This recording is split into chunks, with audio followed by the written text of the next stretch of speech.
So we will just continue with where we left off in this conversation, but I definitely want to let anyone know who's not familiar with you, who might be listening. So Hannah Bell, go ahead and first start off with some of your background, let people know who you are, where you're coming from, what you currently do, and then I can talk a little bit about my experience with you and like how we know each other, and then we'll kind of dip into the conversation that we had planned for this podcast. So Yeah. get away. So super broad, I guess. I'm Hannah Bell, lifestyle transformation coach and CEO of HB Fitness. I've been coaching for about 5 years now. I have a background / degree in exercise science. So super prioritizing education as the pillar for my coaching, and the way that I run my business, handle my clients, etc.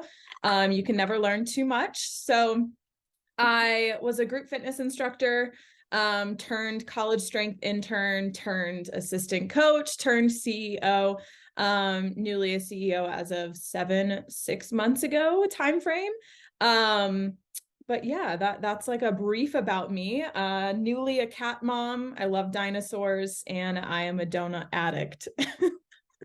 Yeah, we could definitely get into like that full biography there. But go ahead and give everyone a little bit of an idea of like how we know each other and how we started working together at the beginning as like coach client, and then how that kind of has transformed into, you going to the internship, mentorship, and then now kind of like where we are.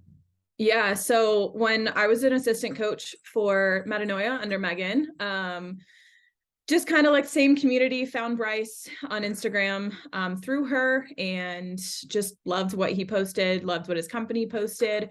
And then I was working for Clemson University, and one of the coaches there had recommended Bryce as a coach. I really just needed somebody to do my training. It was a chaotic time, and I just did not have time to program for myself. I'm sure any other coaches listening to this can definitely relate to that. Like, you are your last priority, which is not what we tell our clients. So sometimes it's hard to follow that rule, follow advice that we give our clients. But anyways, I started working with him. He did my training. He was super cool, I guess. So transitioned over to Kelly just for like financial things, and then just was involved in the team. And he had a internship posting that I was highly interested in. Like I said, education is my utmost priority. So at the time I was an intern at Clemson University. And after that, it's kind of like a weird transition into the real world. So I thought that Bryce and Progressive Performance could be a good transition for me into starting my own business, while also getting that support along the way. So joined his internship, which kicked my ass, but I'm very blessed for it. And then after that, he had invited me to do the mentorship. So still, I guess, a part of the team in some way, just kind of guiding me through my business, my programming, my coaching, all of this fun stuff. I think it's a super good nugget to have a coach for yourself. Nobody wants a coach that is like standing alone on an island. They have nobody to talk to, nobody collab ideas off of. Their programming is probably monotonous, like zero creativity. So I think creativity comes with talking to other people, brainstorming off of them. And that's exactly what we do here at Progressive Performance. So I'm very thankful for that. And I'll always have him in my back pocket for sure. Yeah, and I think that's a really good segue into, I wanted to bring up your background of fitness, training, dieting, because whenever you hired me, if I'm not completely blanking on that, we had talked briefly about you competing. We had talked about the potentiality of you doing it at some point. And I know that you came to me, you had a low back injury. We worked around that a lot. That was our main focus. But we had some brief conversations about, maybe in the future, this might be something that you were thinking about. So what is your experience with extremes in training, dieting, goals related to fitness? Because I think that will actually transition into us talking about extremes in dieting and how to potentially go about alleviating some of the issues that a lot of people run into whenever they do start really pushing dieting towards fat loss. So Yeah. talk about your experience there and some of like the cool nuggets of realization you had, both positive and potentially negative. Yeah, so I actually competed in 2020, November of 2020. So my just previous before that, I guess let's go into the timeline here of extremes. The first extreme that I can remember, whenever I turned 18, you are like legally allowed to buy diet pills. So as soon as I turned 18, I took my license, went to CVS, got some diet pills, experience with that. I saw absolutely no results.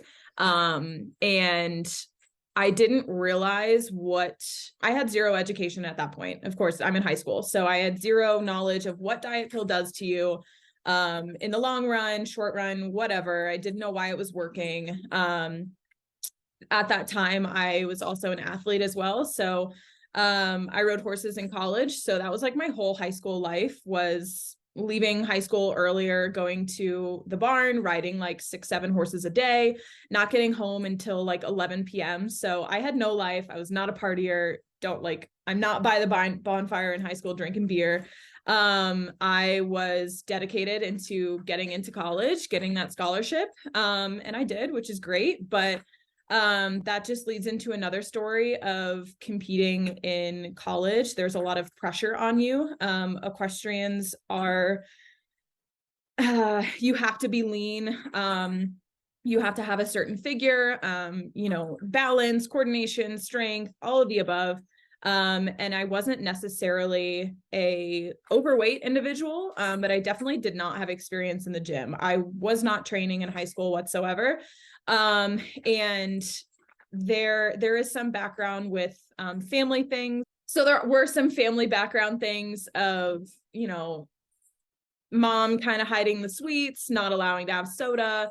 So I guess I had that mental restrictiveness already growing up. And that kind of led into my adult life, and I didn't address it until very recently. So first coach I did Beachbody. So I'm a Beachbody girl. That was sold to me online on Instagram. I was very much bought into it. And that was when Beachbody came out with their portion control containers, which is very restrictive. Like, love portion control, definitely can preach it in a healthy way. But the way that they did it, it was like, you're only allowed one red container per meal of protein. So that was just restrictive in itself, always doing HIIT workouts. Again, I didn't really know how to train, and this was probably freshman year of college. So became a coach for Beachbody, started selling it. And then I became in love with being in the gym, that feeling of dopamine when you're done with a workout, when you push yourself, etc. So I wanted to challenge myself with weights. And that was when bodybuilding, at least on Instagram, was becoming really popular. And as a college athlete, just transitioning out of that, I only competed my freshman year. So transitioning out of that for sophomore year was super difficult because they don't really set you up to be a non-athlete. You wake up at 4 a.m., you do your workouts, you have your meals with your teams, your practices, etc. That's like what your life revolves around. So getting out of that was really tough. So that was when bodybuilding culture was super popular on Instagram. And I needed something. To challenge me, that competition. It wasn't necessarily about weight loss for me. I had already lost those 25 pounds that I needed to from Beachbody. So this was just about that competitive mindset is what I really craved. So hired my first coach, got a meal plan, and right off the bat got a meal plan. I even have a screenshot of it somewhere. It's rice, ground turkey lean, and broccoli. And that was basically it. Oatmeal for breakfast. My supplements, he had me on L-carnitine, creatine, like all the things. I think I was on like 30 grams of fat at the time, which is like absurd for somebody who was like not even close to competing at all. Right. Yeah. So I think I had him for about 6 months. I was so fatigued on that diet, lost all strength, just super dwindled into nothing. Not necessarily lost weight on it. It was just mainly energy levels were crashed. So found another bodybuilding team, which you know of, joined them, and their training methods are all about training till failure all the time. It was, week 1, train till failure, week 2, till failure, week 3, 4, 5, 6. I don't think I had a deload ever. My program never got changed for like 4 months. It was balls to the wall all the time. Try sets, drop sets, all the things. And yeah, I think I don't mean to cut you off, but I think that's an interesting point on how sustainability is not only applicable to nutrition, it's also applicable to training as well. Oh, So totally. yeah, I'll let you keep going, but I think that's an interesting parallel. I don't think that a lot of people really think of those two in the same way, but clearly there's a lot that goes into both of those that needs to be thought of, and it needs to be done in a way that's easy to replicate over a long period of time. But continue. Yeah. I mean, I saw a lot of results with it. I gained a lot of strength super quickly. In the long run, I am definitely suffering from the repercussions of, not knowing how to train. And then I was pushed to failure on every lift. And I was not necessarily an advanced lifter. I didn't really know how to brace my core properly. I had lots of imbalances. And it wasn't like an overall movement program. So lots of muscles took over.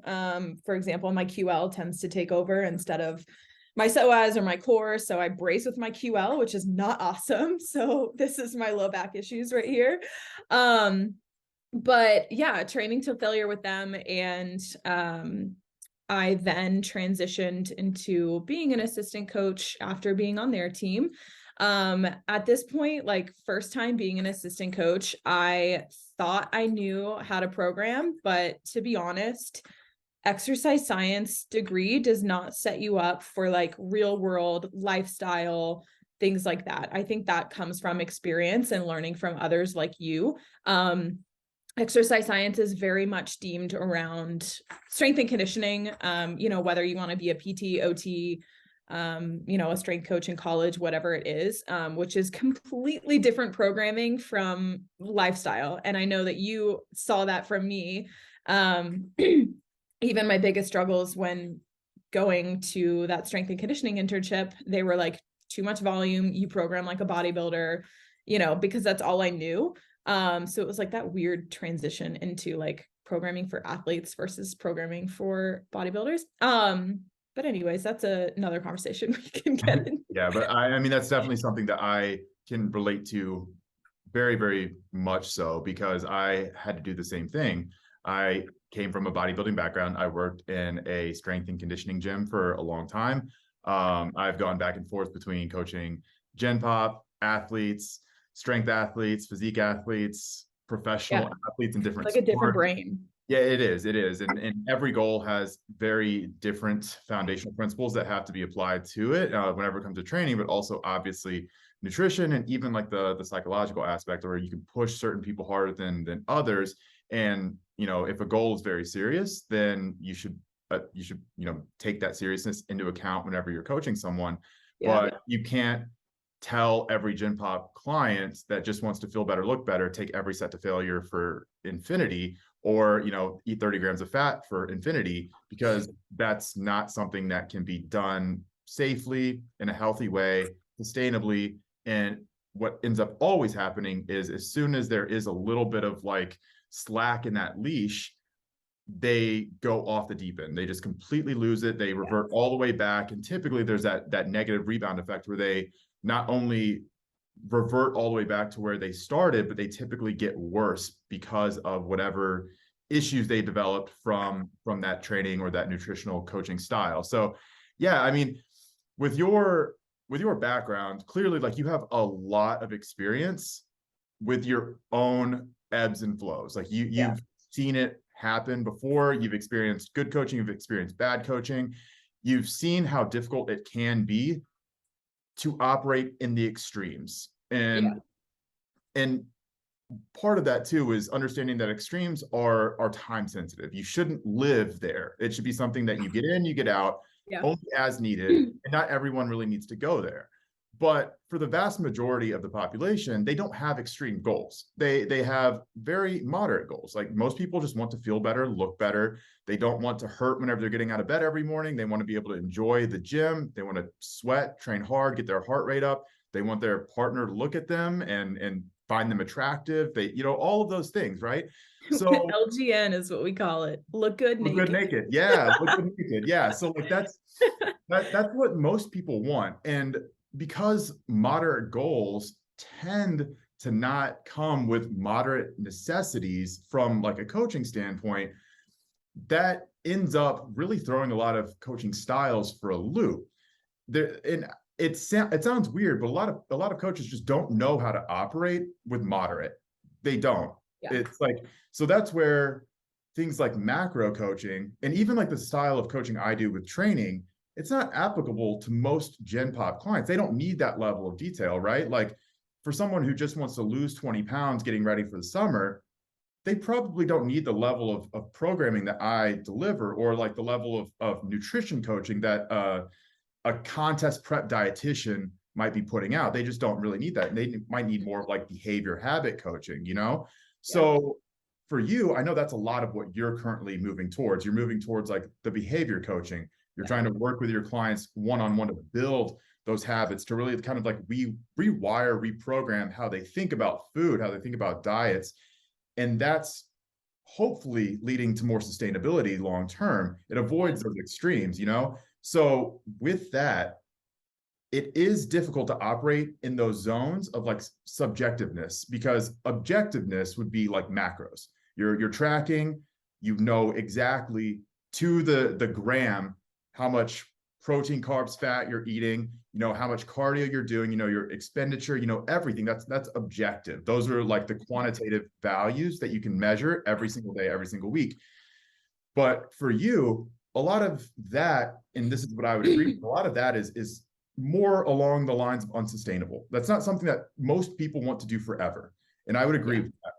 So with moving away from the quantitative more towards the qualitative, more towards like the behavior change, what issues have you found with actually losing weight, with fat loss, with gaining strength, with coaching around like the qualitative aspects of transformational coaching, and being able to do that and being able to really find good results within coaching like that versus the more specific quantitative way of coaching? Yeah. So biggest issue or just problem that arises with my clients, and from what I see everywhere, is all or nothing mentality. People think that they either need to be 100% balls to the wall, or they're not going to do it at all. So if they miss 2 days of tracking, they're like, fuck it for the rest of this month. Like, whatever. And I think people need to get a little bit more comfortable with the chaos. They need to be able to adapt to their environment, their social, we're around the holiday timeframe.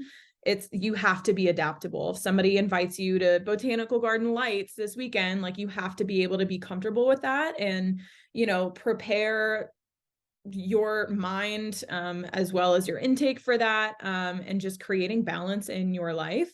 But a lot of them as well think that nutrition and training need to be their very first priority. No, your very first priority is taking care of you and your mind and whatever it is you're going through. And that can change from week to week. So for example, I have a client that is currently studying for the Series 7, which is an extremely difficult exam that could cost her her job, could get her promoted, etc. There's a lot at stake for her. She's also a single mom. So I understand that, maybe getting to the gym and for an hour and a half on her training is not going to be a priority for that week.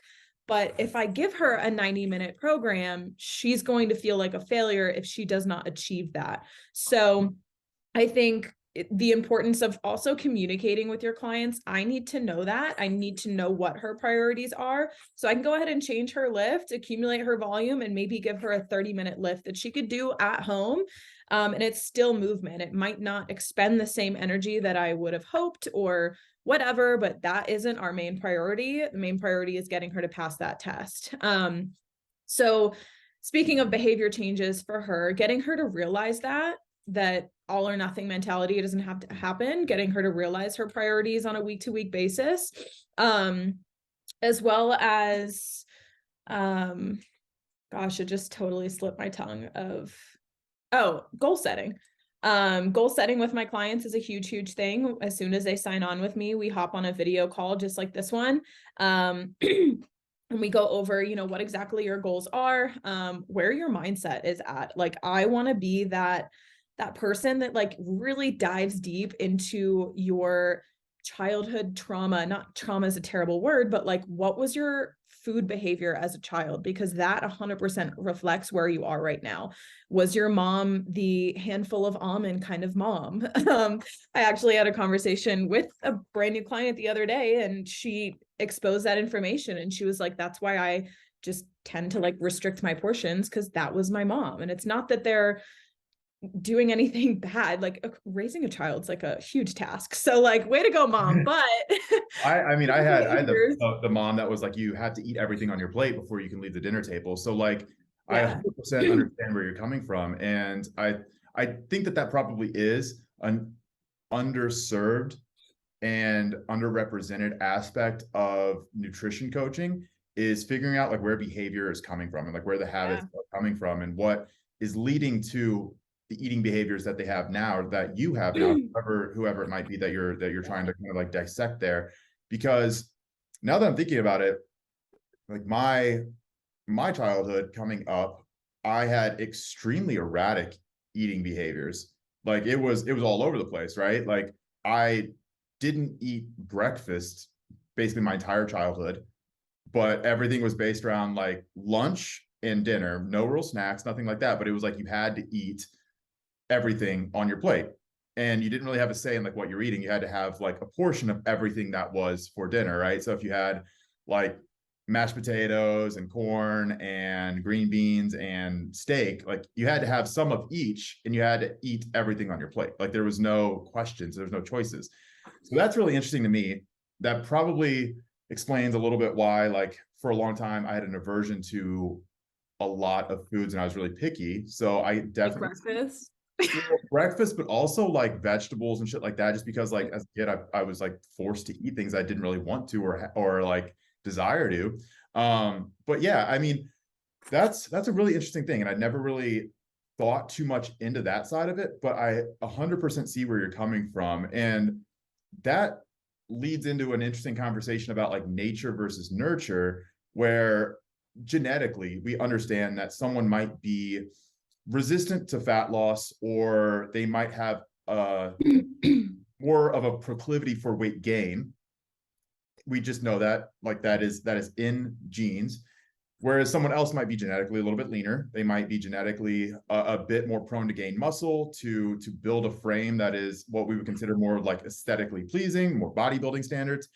And then we also, now that we were just talking about it, we've introduced like the nurture component of like, what was your environment like? What is your environment now? Like, how do those things play a factor into your ability to make behavior changes? So I think that's an interesting conversation that maybe we can dip into a little bit further, because as a coach, first step, especially talking about like subjective qualitative aspects of coaching, because we're not talking about like, hey, decrease your macros here to lose body fat. We're talking about what can you do in your environment? What can you do behavior changes, habit changes wise, to get closer to your goal? For you, what is like the first thing that you'll tell your clients whenever they come to you and they're like, I want to lose 20 pounds, but I don't want to up in my entire life? Like, what is the first step that you usually go towards? Yeah. So initially, first step, I do ask them to track their food, whether it's counting calories, whatever they're comfortable with. Usually I do have some clients that are just not ready for that yet. So we do meal photos, but essentially I just want to see like what your habits are. Because as a coach, I'm not going to tell you to correct something if I don't know exactly what it is. Right. So for them, main thing is just incorporate more whole foods, like keeping it as simple as that. So, if they are having pasta, like let's switch that out for some quinoa or some rice. Not necessarily pasta's bad. I have that all the fucking time, but if you have it every day, twice a meal, like make some changes in that. Fiber's low, put in some quinoa instead of that pasta. adding in some more greens. A lot of people neglect their leafy greens, which is an awesome source of vitamin K, anti-inflammation, and all of the above. So adding that in is crucial. But sticking to your lean meats, you know, if somebody has chicken thighs, switching that out for chicken breasts, adding in a cup more of veggies, things like that, and just kind of looking at that portion control. But I think for somebody that's just starting out in your fitness journey, is if you just focus on whole foods, and something that I always say is always shop on the external aisles at your grocery store, because the internal aisles are going to be the soda, the chips, the cupcakes, all of that fun stuff. But shopping or on the external aisles would be the produce, the deli section, the lean meats, and things like that. So that is definitely number one to focus on. Curious as to, if I were to reflect that same question, what would you say for your clients? What's something that you would work on for them first? Move more. Like this is one thing that I tell pretty much everyone is just move more. And that sounds so simple, but I think whenever someone All has of it does. well, yeah, but whenever someone has a conscious awareness of how little they're moving throughout the day, and someone tells them, hey, you need to move a little bit more, all of a sudden, someone who might be pretty much sedentary, like, you know, we're talking 3,000 to 4,000 steps a day, which you can get 3,000 to 4,000 steps a day, like walking to your mailbox and walking to your kitchen a few times. I mean, like, it's, you do it almost by accident. So someone who is almost purely sedentary, like for me, I work at home, so that is something I have to think about a lot. Them just going and walking around the block a couple of times per day, just, you know, 10-minute walk just to take a break from work, just to get up and move, that might add, I don't know, 2,000 to 3,000 steps to their day, you know, maybe even more. Yeah. And something that simple, summated over the course of a week or a month, it tends to add up really rapidly, because the more that you start thinking about these things, the more that you're conscious of them, and the more that you start going out of your way to do more of it, especially something as mindless and easy as like just moving more and walking more, right? And the results are also so quick from something like that. Not only body fat wise, like your body composition is going to improve, especially if you're someone who's like has a lot to lose or is overweight. You're going to drop body fat rapidly. You're also going to feel better. Your joints are going to hurt less. You're going to have a higher work capacity if you are someone who goes to the gym. Like, all of those things are incredibly compounding, and your blood work gets better. Like, those things, it's a compound effect. Same with like nutrition. If you Yeah. establish these habits, they will domino effect onto the rest of your life. You know, it takes 21, 30 days to create a habit, or whatever they say. So like working on these things day by day, aiming to be 1% better, will set you up for success in the future, because now it's become so much of a habit that, okay, at 2:00 you go for a work because that's your after lunch work break, you know? This actually reminds me of that new documentary that's out with Jonah Hill, Stutz, I think is how you pronounce it. It's on Netflix. You should watch it. It's about Jonah Hill and his psychiatrist, I think, or therapist. And they like go into strategies of like, I guess, how to be a better human. And number one was just fucking move your body. Like, that rolls over so much. I just saw that in the background. Yeah. Thanks. No, but that rolls over so much dopamine, which again makes you happy. It makes you more sociable. It makes you like be outside and like celebrate life. When you move your body, it makes you celebrate you. And yeah, it's cool. You should watch it. Oh yeah.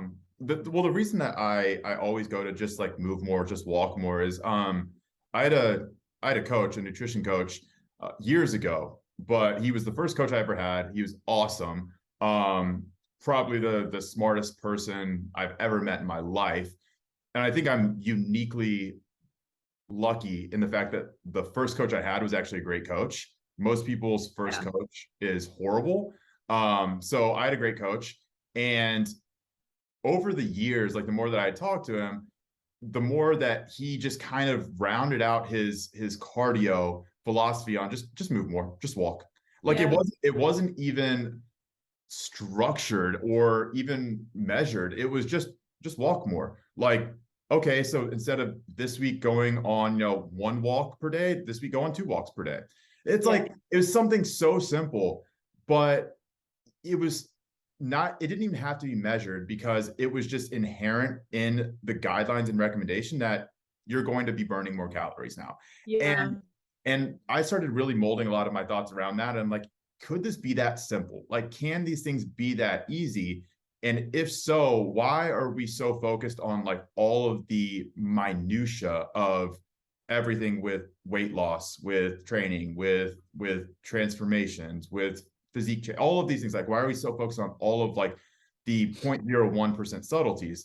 And I think that's really led a lot of my thought patterns now to be, okay, let's just focus on like the big picture. Let's focus on like the macro goals that we can actually knock out, the things that are going to create the most change, and get those in line, get them locked down before we ever think about like, okay, cool, let's add these 3 supplements in 3 times a day. It's like, that doesn't matter if you can't move more throughout the day, if you can't Yeah. make good decisions whenever you're eating, like you said. And I will actually want to go back to what you said about the shopping on the outsides of the store, because I'd never heard it said like that before, but I think that that's a really interesting recommendation because it is very true. And what would you say to someone who pushes back with eating healthy or eating in that way is more expensive and they can't afford it? Because I've heard this before. I've heard this before. Yeah, I mean, we're dealing with inflation right now and the economy is not awesome. So I am dealing with that. A few of my clients are in Alaska and the Oh man. prices of groceries there are insane, as well as everything else. So I know we preach about like lean meats and stuff, but if chicken thighs are the cheapest option and that's all you got, pick that. Um, Rice is fairly cheap as well. I like to stick to bowls. I have like a 5-pound rice bag from Costco in here that I've had for like months and it's lasted me forever. But that's a really good question. Produce is going to be really expensive, or fresh produce is going to be more expensive than frozen produce. Having frozen as an option, frozen broccoli, things like that, non-perishables as in that regard. But man, Yeah. So I mean, what that's hard. Yeah. what you want me to give you my answer? Because Yeah. I think this one is something that I've dealt with a lot. I've dealt with a lot whenever it comes to nutrition, because I used to coach a lot of clients through nutrition, but also with training, whenever it comes to gym memberships, home equipment, which was a big one during COVID, or I was like, hey guys, just buy a band pack. It's like, I can't afford a band pack. Yeah. Okay, all right, let's prioritize this a little bit. But with nutrition, I think it's interesting because if someone were to just add up how much money they spent per month on eating Yeah. out, it would be really apparent how easy it is to eat healthy while doing so on a budget. Mm-hmm. And healthy, I guess, is like a quote unquote kind of term, but most people spend absurd amounts of money per month eating out or door dashing or Coffee. yeah, just like yeah, just $7 coffee trip. it's yeah, coffee. It's the mindless stuff that just adds up over time. Yeah, where you don't think that like that coffee every morning on the way to work really impacts the bottom line of your budget, but you know, a $5 coffee every morning, that's what, $150 every Yeah. month. You know, that like that's a lot of lean chicken. So those are the things that I try to preach to the clients that have mentioned that they have budget issues and concerns. And whenever you have that realization that it is actually much cheaper to eat whole foods, eat healthy, then it becomes much easier to convince your clients, okay, like this might be something that we can implement long term. This might be like a strategy that will actually make a big difference because it's something that is again sustainable, which is what we were talking about before, you know. Yeah. Um, I guess that question's super hard for me because I know that we had kind of gone down that rabbit hole a little bit, talking about just different sustainable options for losing weight, for getting on track with any kind of transformation, with getting those goals in line, all that stuff. So now I want to kind of pivot into talking about different reasons why one might be having issues with losing weight, losing body fat. I know that from my own experience, personally and with my clients, I've seen a lot. I've seen clients come in that respond, like I said before, you increase their activity and they just drop weight almost overnight. It's crazy. I've also seen a lot of clients where it feels like everything that you do, there's nothing that actually results in a response that can show up on the scale or in pictures. It feels like they're a non-responder to almost everything. So with your experience, what are some of like the underlying causes for resistance to fat loss and weight loss? Yeah, so I'm going to talk from personal experience on this one. High cortisol, hormones in general can fuck you up. Having a healthy, optimizing hormones, things like that, matters truly. And I was going through a super stressful time. I was working 16 hours a day as a strength intern. And training was super low volume. It didn't matter what I did. My body was absolutely destroyed. It didn't matter how healthy or how low cal I ate. I still was not losing weight. And I have, again, gone through all the phases as a competitor. I know what works for me at that point. I've been that lean. And to go through that phase a year later post show, being in such a high cortisol state, no matter how low I dropped my calories or how high I had my cardio, nothing would work because my body was prioritizing survival. When you are stressed, it just, in general, when you want to get lean, your body prioritizes survival over anything else. So like dropping body fat is not supposed to be easy. But when you're in a high stressed state, your body is prioritizing that over metabolizing your nutrition and giving out energy for your training. So I use this phrase of high cortisol. Your body really doesn't know the difference physiologically between being chased by a cheetah and just really stressed from like a breakup or something. Both have the same physiological response. You might feel really, really stressed being chased by a cheetah and not really, really stressed over here, but it has the same effect. So stress isn't an important one because that can definitely roll over onto anybody. I feel like we're about to get into the other hormones here, but stress can definitely roll over into male, female, obese, lean, whatever the population. Yeah.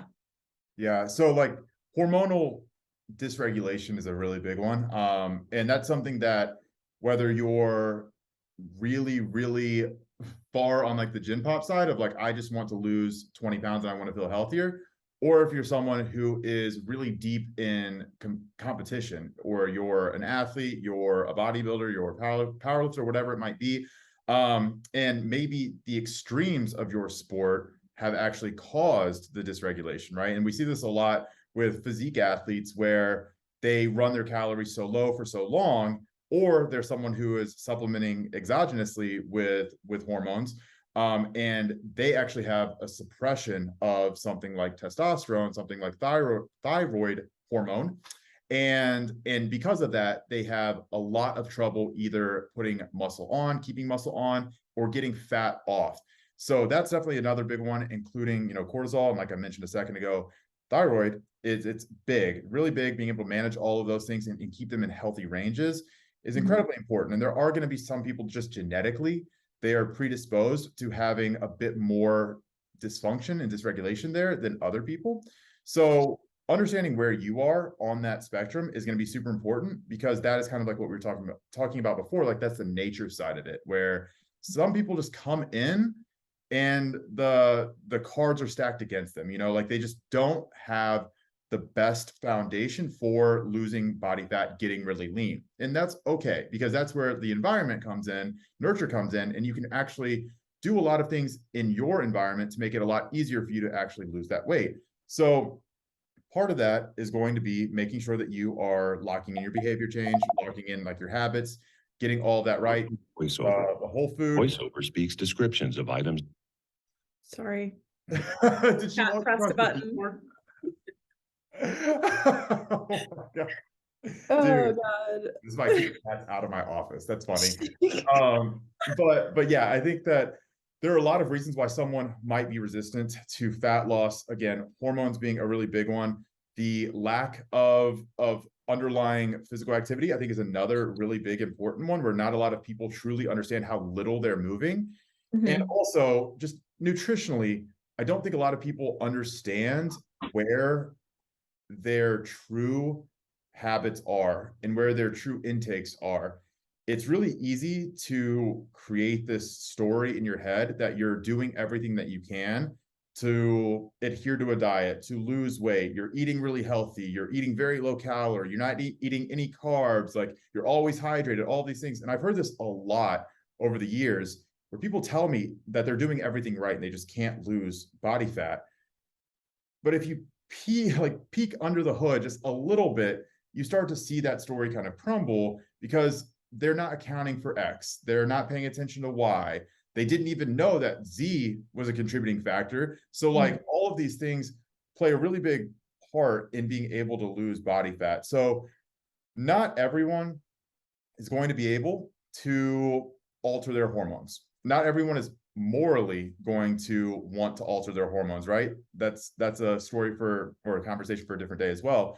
Everyone can move a little bit more, everyone can change their nutrition habits a little bit, but even then, there's only so much that you can do before you start running into plateaus and roadblocks again.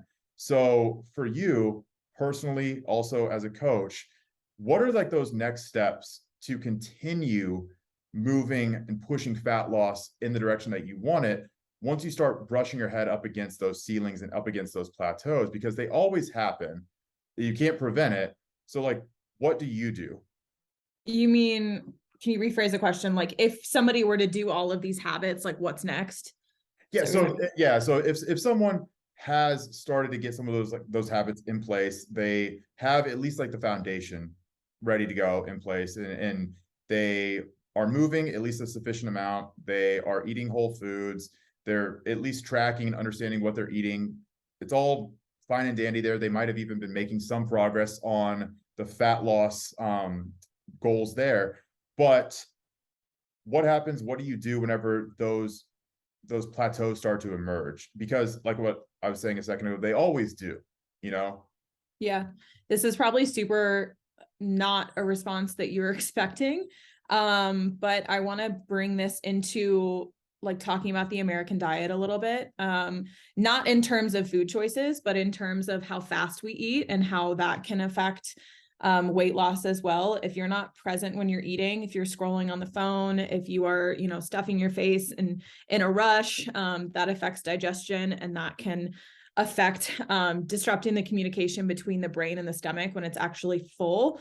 So that is something else that you can focus on. If you are doing all of these things right and you are still not seeing something, or you're just in a plateau and need to drop the last 5 pounds, that would be something to focus on, as well as resistance training, bringing that back into the topic. Resistance training at least 3 times a week, doing something fun. Like when you're resistance training, I don't know, 5 to 6 times a week, it can become monotonous. So shorten that up to 4 times a week, go rock climbing, like do something else that's fun. I know we've talked about movement in the term of like NEAT and cardio and things like that, but resistance training to challenge your muscles with resistance, to optimize the hormones, the appetite, the metabolism, all of the above, and challenging yourself in that regard. If you're somebody who I deal with a lot of clients like this, who is just really scared to go into the gym, it is intimidating, like all of these jacked bodybuilder peeps in there. The gym I go to is actually insane and I'm intimidated, but we take it one step at a time. But if you're somebody who trains with dumbbells in the corner of the gym, like I challenge you to pick up something a little bit heavier. I challenge you to go out into the actual gym for at least one exercise.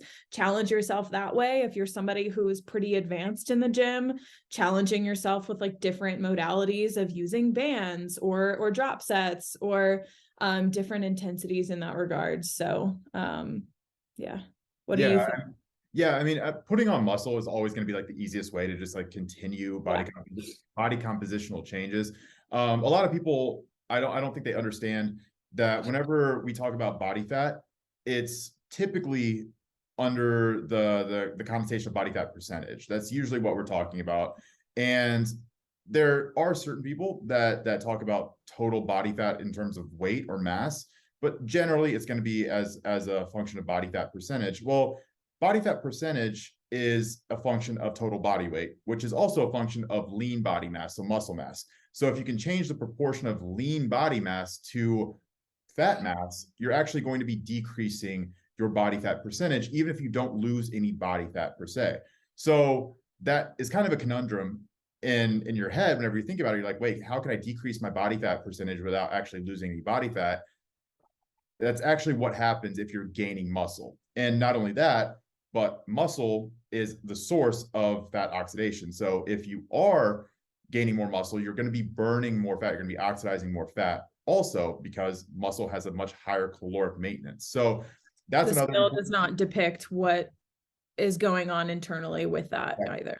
Exactly. So like those are all really important factors. Again, like what you said, just the base level of movement is going to be really important too, and making sure that it's fun, making sure that it's something that you enjoy doing. It's not, if you hate running, but running is the cardio modality that you implement into your program, you're probably not going to be able to stick with that for a really long time. Like if it's pulling teeth to get yourself to go outside and run, or, as I guess, addendum to that, if it's like it is in Ohio right now, cold and windy, and your cardio is running or walking outside, that might be a whole ass process just to go outside. You have to put on your snow boots, you have to put on like your big ass parka, you have to get ready to go. It's like it's a whole deal before you can actually go do your cardio. If there's any friction to being able to do that, it's going to be so much more difficult to actually get it done.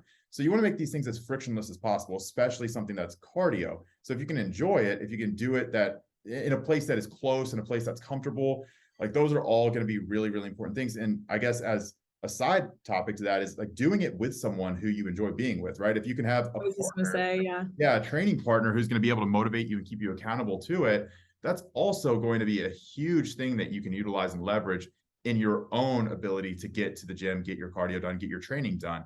Yeah, I was gonna say, like, even around the holidays, that strikes a time I was challenging my clients to like get their family out after Thanksgiving and just go for a walk around the neighborhood. Like also a bonding experience to create conversation, but also gets you moving and that digestion going for after all that food.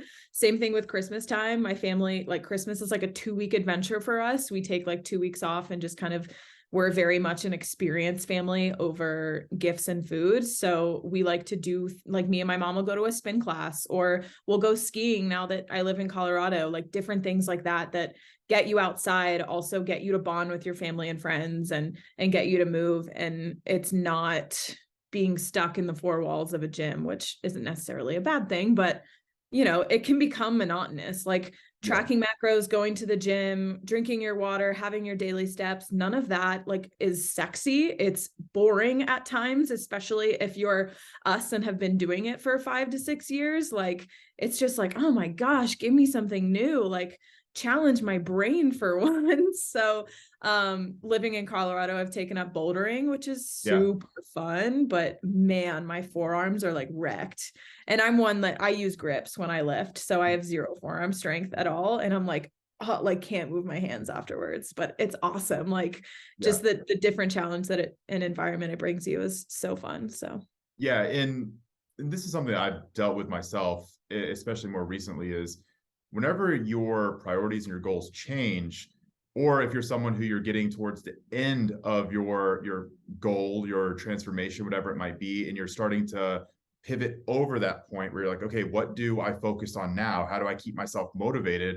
That's a difficult thing for a lot of people. And just continuing to do the same thing over and over again usually isn't the best route to maintain something, to maintain fat loss, to maintain your new body composition or your new strength or whatever it might be. So usually you have to find something that is a little bit new, a little bit exciting, a little bit motivating, maybe even artificially, but having to do that is a really interesting way of keeping yourself motivated and making the whole process sustainable. And like what you mentioned, like something like bouldering, like rock climbing, like, is that the best modality for cardio, especially whenever it is in conjunction with lifting? Probably not. You know, like it's same thing with I have a lot of clients that do jujitsu. Is jujitsu the best cardio or the best sport supplement for being able to lift with maximum intensity, maximum volume? Probably not. You know, like those aren't one to one. But at the same time, if that's something they're going to enjoy and they're going to continue doing it, and that is going to just be a foundational aspect of what they're doing with their fitness, then you have to plan around it. And like that's something that is part of that give and take. But just wrapping all this up, I think that it is important for us to talk about just strategies that we use with our clients to really lock in that sustainability, and potential strategies that people can use independently of working with coaches, that they can make sure that the goals they're setting for themselves are something that are within reach, and also something that they can keep up for the long term, and it's not going to put them at any kind of like health risk. Yeah. I was actually going to transition and say that I think it's almost comical that at the beginning of this podcast, we kind of talked about what are some things that we can take out to change lifestyle. And now at the end, we're talking about what are some positive things that we can add in. Right. A lot of coaches focus on, okay, she's having a Hostess cupcake. We need to take that out, like restricting that, taking out that behavior. If somebody is, that's a bad example, but just using that nutrition as an example of taking that out. And now we're saying, okay, add a fun activity in, or add whole foods in. If I see somebody just having not so great nutritional habits, I'm not going to point that out, but I'm going to give other suggestions on what might be better, because having that restriction and exclusion mindset will only build a negative relationship with food, and that's not what we want either. I actually used to view an apple as bad because it was so high in carb. Apples are so high in carb. And when I was in prep, I was like, fuck, right, just give me an English muffin. Like that's so much better tasting and easier and less like shit like that. I definitely didn't answer your question. I just wanted to touch on that. No, it's okay. It's okay. I think that I mean that's a good tangent to go on, because you know the restrictive side of fat loss is incredibly important to take into account, because that's where a lot of people get so hung up, and they also tend to fail because of the restrictions. Yeah. When relating that to training, though, it's really interesting because most people with training, they fail because they try to add too much. So I think those are interesting parallels, or maybe even like almost contradictions in a way. But going back to like sustainable patterns, sustainable activities, things that we can really like focus on to make sure that our clients are able to keep up this behavior change for a long period of time. Like I know that for myself, the biggest thing is going to be education always, right? Understanding that a big hang-up is just lack of knowledge. And if you can take the time to educate your clients, take the time to make sure they understand why they're doing things, then that will save you so much mental energy, effort in the long run. And that will also make sure that like your clients are setting themselves up for long-term success, rather than just like quick changes and something that might be kind of a glass house. So Yeah. like other than education, what would you say? I guess communication comes along with that as well. You know, if you don't know why something is the way that it is, like a client needs to ask, for example, why do we need to get 8,500 to 10K steps a day? Like, why is that important? So education, I guess is my answer as well. But that's a tough one. I like completely lost train of thought on that one.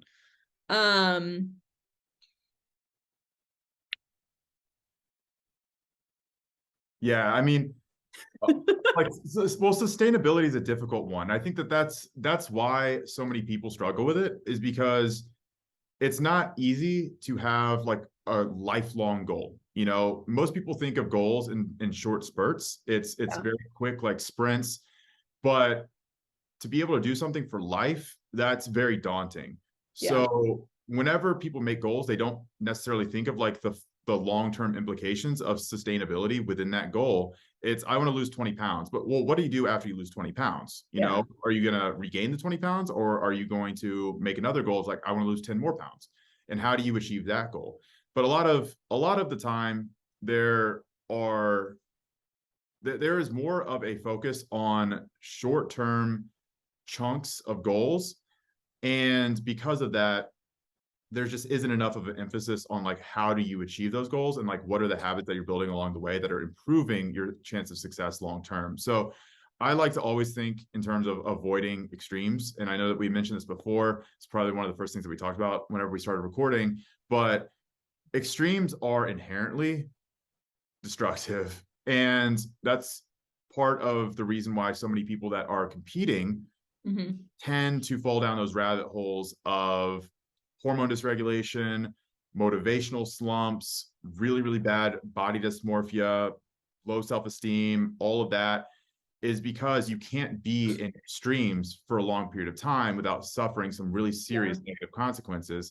So most people do not need to operate or live in the extremes. And if something is promoting extreme behavior to achieve your goal, especially if it's something that is not an extreme goal, then you need to be very wary of it, because there might be, and there probably is, a much easier, maybe less sexy, but much easier, less deleterious way of getting to that goal and sustaining it. Anything that is promising short periods of time or short bursts of energy or low effort or, you know, quickness, easiness, etc., like that's all kind of going to eventually crumble back down, and it's not being built up with a solid foundation. So that's always something that I tend to focus on whenever I'm talking to any clients about like how to sustain progress over the long period of time.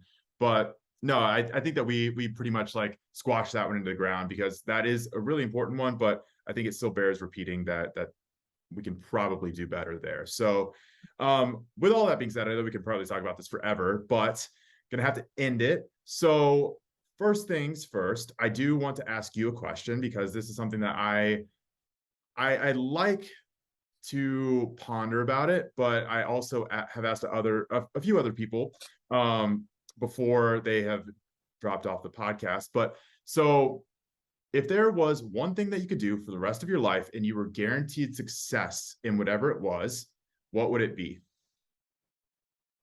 And this doesn't have to be work. It can be anything. Like a skill, or It can be anything. Yep.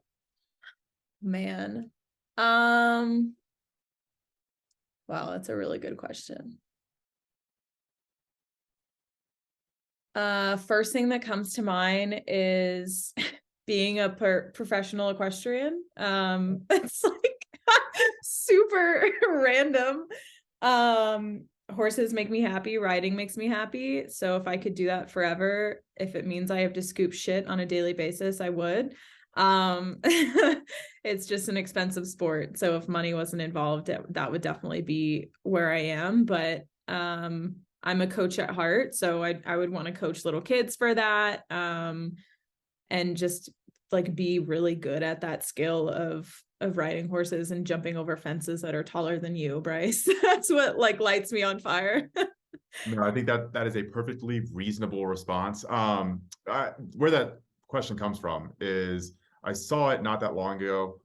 It might have been like a Twitter thread or something like that. But whenever I read it, it made me think about it so hard, and I kept changing my own internal answer to the question. So I was like, damn, like that is a very philosophically profound question. Doesn't really have a right or wrong answer, but it just made me think a bit more about how other people might think of something like that. So that's where I wanted to go with it. And that is an interesting answer, though. Just always do what makes you happy. I mean, yeah, I might change it in like an hour. I don't know. Yeah, you probably will. Who fucking cares? Just make what, or do what makes you happy. But no, so before we dip out, so go ahead and drop where people can find you and where they can get a hold of you. Yeah. So Instagram is hbfitness_7. TikTok, I have no idea.